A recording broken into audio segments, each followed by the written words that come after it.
गुरुदेव भगवान के श्री चरणों में कोटि कोटि नमन।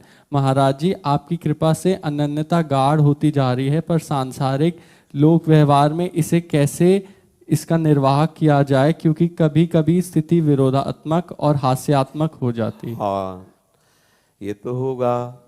लोग उपहास करेंगे, लोग अपमानित करेंगे, अवहेलना करेंगे, वो तो सहना पड़ेगा। हमें अपने प्यारे की प्राप्ति के लिए लोक लज्जा का त्याग करना होगा। सुंदरदास जी ने कहा है, न लाज तीन लोकन की, न वेद को कहो करे। अगर भक्त कहा करके, प्रभु के आशिक कहला करके हम लोक लज्जा का भय रखें कि लोग क्या कहेंगे, भाई आप ऐसे रज लगाओगी, तिलक लगाओगी, कंठी माला, तो फिर लोग उपहास करें। आज का समाज इसको स्वीकार, इसको तो यही कहेगा कि क्या बात है, कुछ दवा लगाए हो कि कुछ पागल हो कि मतलब विक्षिप्त हो, ये क्या है, ये क्या है। क्योंकि आज का जो समाज है वो इसे थोड़ी पसंद करेगा, तिलक लगाना, कंठी माला, वो तो मतलब बिल्कुल आधुनिकता, संसारिकता। तो अब ऐसे लोग हमारा उपहास करें तो हमें चिंता नहीं करनी, वो हमें सहना होगा। अगर उपहास नहीं सहेंगे तो फिर ठीक नहीं है। और देखो, संसार तो किसी भी तरह से चलो उपहास करेगा ही, कभी भी कहीं चैन से नहीं रहने देगा, इसका स्वभाव है। आप चाहे जैसे चल के देख लो, आप जैसे चलोगे वैसे उपहास करेगा। आप संसार की तरह चल के देख लो तो उपहास करेगा, चैन से तो रहने ही नहीं देगा, इसका स्वभाव है। एक घोड़े पे जा रहे थे, तो एक घोड़ा लेकर के, तो एक जवान, एक बूढ़े उनके पिता थे, तो उन्होंने पिताजी से कहा कि आप घोड़े पे, पहले तो दोनों ऐसे घोड़े को लिए जा रहे थे, बोले तो कैसे मूर्ख है, खाली जा रहे हैं। उन्होंने पिताजी को बैठा लिया, बोले यार बूढ़े को शर्म नहीं लगती, वो बेचारा लड़का पैदल चल रहा है। तो उसने सोचा कि लोग ऐसा करें, तो उसको लड़के को बैठा दिया, बूढ़ा पैदल हो गया। तो बोले यार इसको जवान, इसको शर्म नहीं लगती, बूढ़ा पैदल चल रहा है। तो वो दोनों बैठ गए, बोले हराम का घोड़ा मिला होगा, दोनों चढ़े हैं। दोनों उतर गए, बोले कितने बेवकूफ है, घोड़ा खाली जा रहा है। मतलब किसी भी तरह से संसार ये नहीं बर्दाश्त कर सकता, वो तो उपहास करेगा ही करेगा। मुझे लगता है कि हम लोगों को उपहास के इस भय से तिलक लगाना, कंठी धारण करना, भजन करना, ये नहीं छोड़ना चाहिए। लोग करें उपहास को। सांसारिक पति के लिए हम देखो मांग भरते हैं, मंगलसूत्र धारण करते हैं, श्रृंगार करते हैं, और जब बाजार में जाते हैं तो ये थोड़ी सोचते कि लोग क्या कहेंगे, क्योंकि वो ठसक होती है। ये तो अखिल लोक चूड़ामणि भगवान का दासत्व है। अगर इसके लिए कोई उपहास करे तो सही पूछो तो वही उपहास के पात्र हैं जो उपहास कर रहे। पर हमें सहना पड़ेगा, ना लड़ना है किसी से और ना अपनी रहनी छोड़नी है, ऐसी निष्ठा बना लो। आगे कह रही है, महाराज जी आपके श्री चरणों में मेरे शरीर की बहन ने शरणागति के लिए याचना की। राम राठौर जी, पूज्य महाराज जी के श्री चरणों में कोटि कोटि प्रणाम। महाराज जी, प्रश्न है, मुझे नित्य वृंदावन रजरानी को तिलक स्वरूप धारण करने का सुअवसर प्राप्त होता है और मैं जॉब पर भी तिलक लगाकर जाता हूँ। महाराज श्री, रात्रि में जब मैं वापस आता हूँ तो घर में और शयन करने जब जाता हूँ तो वो तिलक क्या हटाना चाहिए? अगर हाँ तो उसकी क्या विधि है कोई?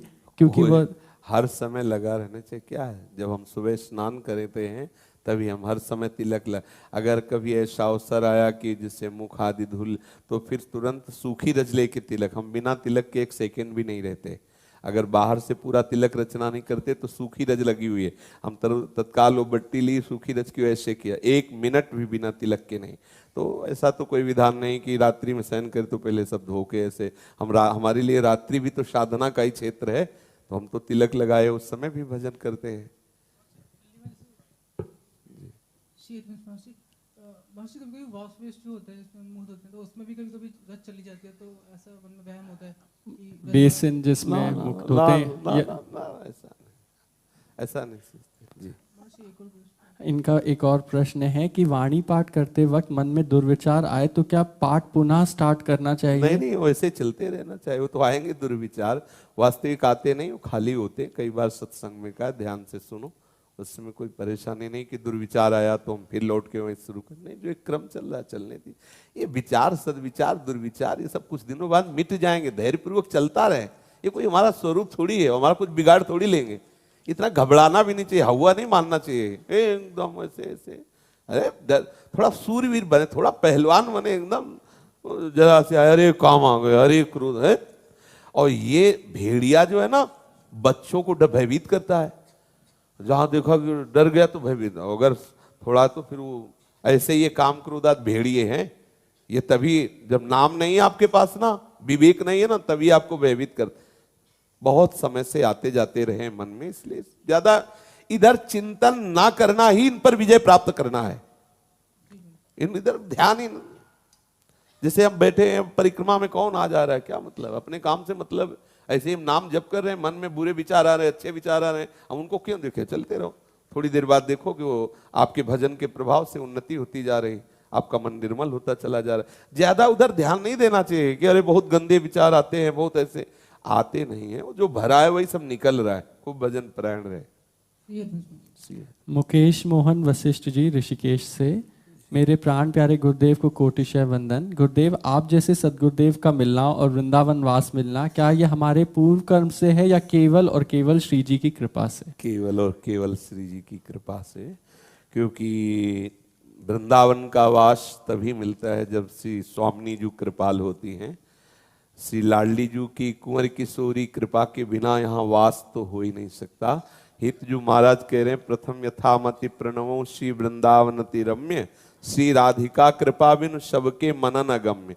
जब तक हमारी किशोरी जी कृपा न करें तो आप वाणी से वृंदावन नहीं बोल सकते, आप वृंदावन को सोच नहीं सकते, आप वृंदावन आ नहीं सकते। जिनको वृंदा विपिन है, कृपा तिन्हि की होए, वृंदावन में तब ही तो रहन पाइए सोए। तो धाम का वास, धाम में आना, धाम का आश्रय, धाम की महिमा सुनना, ये सिर्फ श्री जी की कृपा से। और भगवत शरणागत संतों का, वैष्णव जनों का जो मिलन है या गुरु का जो मिलन है, सीधे कृपा है। अब मोहि भाव भरोस हनुमंता, बिनु हरि कृपा मिले नहीं संता। तो इसमें कहीं भी हमारा प्रारब्ध या कहीं भी हमारी दैवी शक्ति काम नहीं कर रही, इसमें कृपा शक्ति काम कर रही। लाडली जी की हेतु की कृपा हमें गुरुदेव का और धाम का आश्रय दिला रही, ऐसा भाव करें। श्री हरिवंश महाराज जी महाराज जी, 2 महीने पहले मैंने किसी को ऐसे झूठ ही बोला था कि मैं वृंदावन रहता हूँ और कहीं रहता था, तो उसकी ऐसी कृपा हो गई कि मैं सच में अब ब्रजवास करने लग गया हूँ। हाँ, आपकी ये श्री जी की कृपा होती है। झूठा बोलने पर भी वो साचा कर देती हैं। झूठा खेले साचा होए, साचा बिरला खेले कोय, ऐसा ये तो मार्ग ऐसा है। झूठे से अगर बोलो तो सच्चे बन जाओ, ये बहुत कृपालु लाडली लाल का मार्ग है। एक भक्तमाल जी में कथा आती है कि वो एक मछली मारने वाला मछुआरा, कई दिन से उसे कहीं आहार नहीं मिला था, परिवार भूख से व्याकुल था। और राजा का एक राजकीय सरोवर था जिसमें बहुत ही मछलियां थी, पर वहां सख्त शासन था, अगर कोई मछुआरा मछली मारेगा उसे प्राण दंड दिया जाएगा। तो उसने विचार किया कि कई दिनों से परिवार भूखा वैसे ही मर रहा है, और 2 मिनट में हम मछली मार लेंगे, क्योंकि वहां बहुत बहुतायत है। तो देखा आसपास कोई था नहीं, और वहां कोई राजा के भय से जाता नहीं था।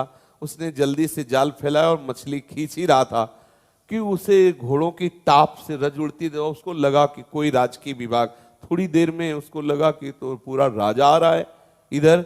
अब घबरा गया कि अब तो मारे गए। उसने जाल को वहीं रज में समेट छुपा दिया और अपने जल्दी जल्दी सब कपड़े उतारे और रज में दबा दिए और थोड़ी रज ली और ऐसे पूरे शरीर में लगा के ऐसे चिन्ह बना के साधु की तरह बैठ गया प्राण बचाने के लिए। राजा ने दूर से देखा, हमारे बगीचे में सरोवर के किनारे कोई महात्मा बैठे हुए हैं। वो आया, दूर से ही घोड़ों को सबको रोक के प्रणाम किया और कुछ असरफियां भेंट रखी, परिक्रमा की और चला गया। जब उसने धीरे से आंख खोली, देखी असरफिया, तो उसने विचार किया कि जिस प्रभु के दासत्व का भेष झूठे से प्राण बचाने के लिए किया तो राजा के प्रणाम किया, असरफियां रखी, यदि ईमानदारी से उसका दास बन जाते तो क्या होता। उसी दिन से उसने सच्चा वैराग्य ले ली। फिर उसने कपड़ा नहीं पहना, फिर उसने मछली नहीं मारी और असरफियां भी त्याग दी। देखो, नकली भेष बनाने से प्रभु कृपा करे तो असलियत भी दे देते हैं। अगर हम झूठे भी भक्ति का नाटक करने लगे तो धीरे धीरे असली भाव आने लगे। जो हम नाम बोल रहे हैं ना, वो तो सत्य है ना, वो तुम्हें एक दिन सच्चा बना देगा। अगर हम झूठे से भी भगवत मार्ग में चले, कोई भक्ति कपट से भी करे दंभ से भी करे तो हमारे हरि इतने कृपालु हैं कि उसे सच्चा मान लेते हैं, उसे सच्चा बना देते हैं। भगवन नाम, भगवत धाम, भगवत लीला, भगवत रूप अगर झूठे से भी है, देखो एक वो कथा आती भागवत में, वासुदेव पौंड्रक वासुदेव आती है ना, उसके मित्रों ने कहा तुम भगवान हो, तुम्हारा अवतार हुआ जगत कल्याण के लिए, वो बेचारा मान गया। अब उसने नकली तो भुजाएं काठ की लगवाई और नकली सुदर्शन चक्र और असली सुदर्शन चक्र धारण करने वाले भगवान के पास खबर भी भेज दी सभा में कि वासुदेव मैं हूं, मेरा अवतार हुआ है। और पूरा वैसे ही सब रहता जैसे नाटक में नहीं वासुदेव का रोल कोई करे, ऐसे ही पूरा भगवान से कहा कि तुम अब छोड़ दो, मैं असली वासुदेव हूं, ये सुदर्शन धारण करना। भगवान ने कहा छोड़ेंगे, अवश्य छोड़ेंगे सुदर्शन, लेकिन बाहर नहीं तेरे ऊपर छोड़ेंगे, उसको सूचना दे दो जाके। और जब भगवान ने उसका वध किया तो जानते हो वो शारूप्य मोक्ष को प्राप्त हुआ। भगवान का नाटक करने वाला भगवान के असली स्वरूप को प्राप्त हो गया। भगवान का किसी भी तरह से चिंतन, किसी भी तरह से जुड़ जाओ, अमृत है ना, श्रद्धा से पियो, अश्रद्धा से पियो, कोई जबरदस्ती पिला दे या तुम फिसल के गिर जाओ अमृत कुंड में, आपका परम मंगल ही होगा। ऐसे भगवान नाम रूप लीला धाम ये सब अमृत है, ये सब सुधा है। कैसे भी भाव को भाव न खालसहु, मंगल मंगल परम मंगल।